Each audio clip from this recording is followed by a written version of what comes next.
Anda kembali di Warta Istana pemirsa. Presiden Joko Widodo akan segera menunjuk Menteri Energi dan Sumber Daya Mineral setelah sebelumnya memberhentikan dengan hormat Archandra Tahar dari posisi tersebut. Hal itu disampaikan Presiden usai menghadiri rapat kerja nasional Asosiasi DPRD Kabupaten seluruh Indonesia di Jakarta pada Selasa sore lalu. Presiden Joko Widodo akan segera menunjuk Menteri Energi Sumber Daya Mineral setelah sebelumnya telah memberhentikan dengan hormat Archandra Tahar dari posisi tersebut pada tanggal 15 Agustus lalu. Presiden menyebutkan posisi tersebut pasti akan diisi dan diputuskan dalam waktu dekat. Hal tersebut disampaikan Presiden usai menghadiri rapat kerja nasional Asosiasi Dewan Perwakilan Rakyat Daerah Kabupaten seluruh Indonesia di Jakarta Selasa sore. Ya, tentu saja nanti akan diisi. Pasti akan diisi. Masa akan dikosongkan. Waktunya Pak. Yang mengajukan banyak sekali.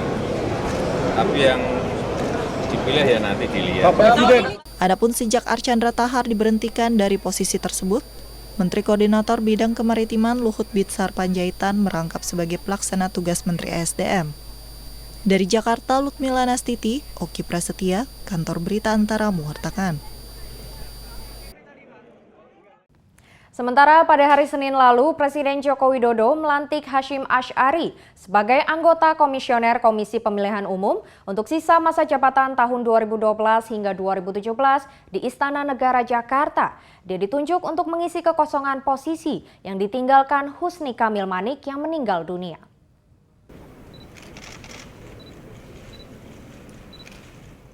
Bertempat di Istana Negara Jakarta, Presiden Joko Widodo melantik Hasyim Asy'ari sebagai anggota Komisioner Komisi Pemilihan Umum untuk sisa masa jabatan tahun 2012-2017 Senin pagi.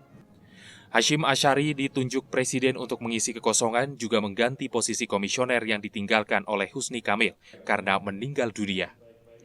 Meninggalnya Husni Kamil Manik membuat jumlah komisioner KPU tersisa 6 orang, sedangkan jumlah KPU sesuai Undang-Undang KPU harus memiliki 7 anggota komisioner.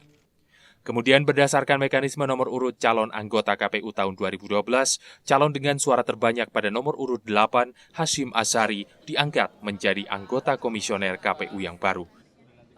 Saya secara pribadi akan mengikuti ritme di internal KPU ya, yang sudah berjalan mempersiapkan, mengkoordinasikan penyelenggaraan pilkada di Februari 2017. Saya akan mengikuti itu, terutama dalam hal pembentukan peraturan KPU. Karena Hasyim Asy'ari menyebutkan bahwa langkah pertamanya setelah dilantik adalah mengikuti ritme di internal KPU yang sudah berjalan untuk mempersiapkan penyelenggaraan pilkada 2017, terutama dalam hal pembentukan peraturan KPU. Karena menurutnya hal ini adalah sesuatu yang mendesak untuk dijadikan pedoman, baik bagi KPU provinsi maupun provinsi kota yang akan menyelenggarakan pilkada di daerah masing-masing pada pilkada 2017 mendatang. Dari Jakarta, Lutmila Nastiti, Oki Prasetya, Kantor Berita Antara mewartakan.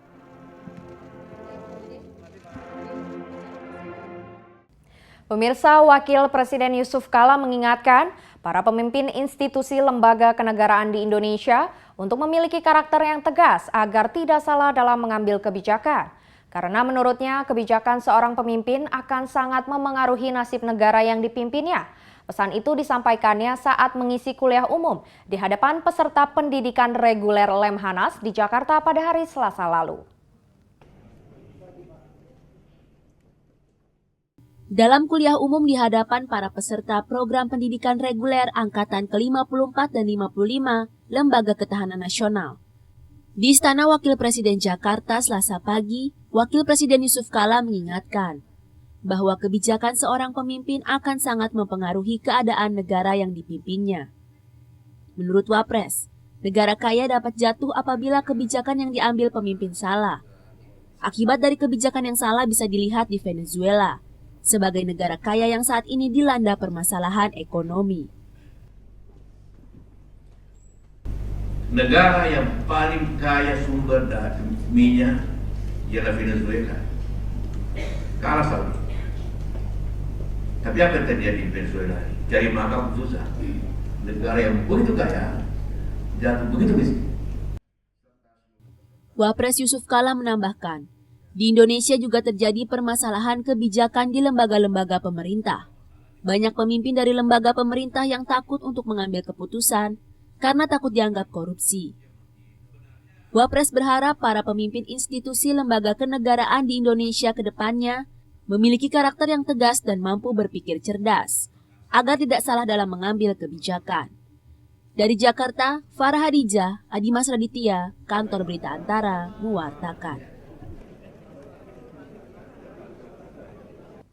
Kabut asap dampak kebakaran hutan dan lahan yang terjadi di Riau kini terasakan hingga ke Singapura. Wakil Presiden Yusuf Kala menyayangkan hal tersebut karena tidak seharusnya terjadi.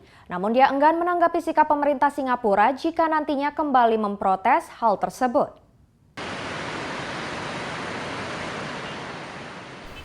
Kebakaran hutan dan lahan yang melanda wilayah Riau dan sekitarnya pada tahun 2016 ini sempat membuat Singapura diselimuti kabut asap.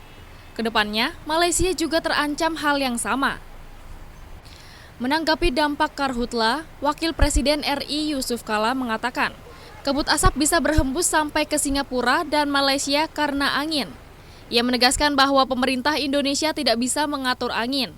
Wapres menjelaskan bila memang pemerintah Malaysia dan Singapura mengeluhkan hal tersebut, maka seharusnya Indonesia harus lebih mengeluhkan lagi, karena Indonesia paling banyak menanggung kerugian. Hal tersebut disampaikan Wapres usai membuka ICT Indonesia Communication and Broadcast Summit di G-Expo Jakarta Rabu pagi. Ya kalau mereka mengeluh, kita lebih jauh mengeluh lagi karena korban primernya Indonesia. Kita kan tidak bisa atur angin. Ya, seperti yang selalu katakan, ya mari kita sama-sama selesaikan bersama-sama. Karena kalau cuaca baik kan masing-masing juga menikmatinya, ya, udara bagus, ya, udara jelek ya masing-masing juga kena. Jadi sama-sama kita perbaiki. Sama dengan arti kata join pemadaman dengan iya, kalau mau. Diberitakan sebelumnya terdapat 67 titik api di Riau.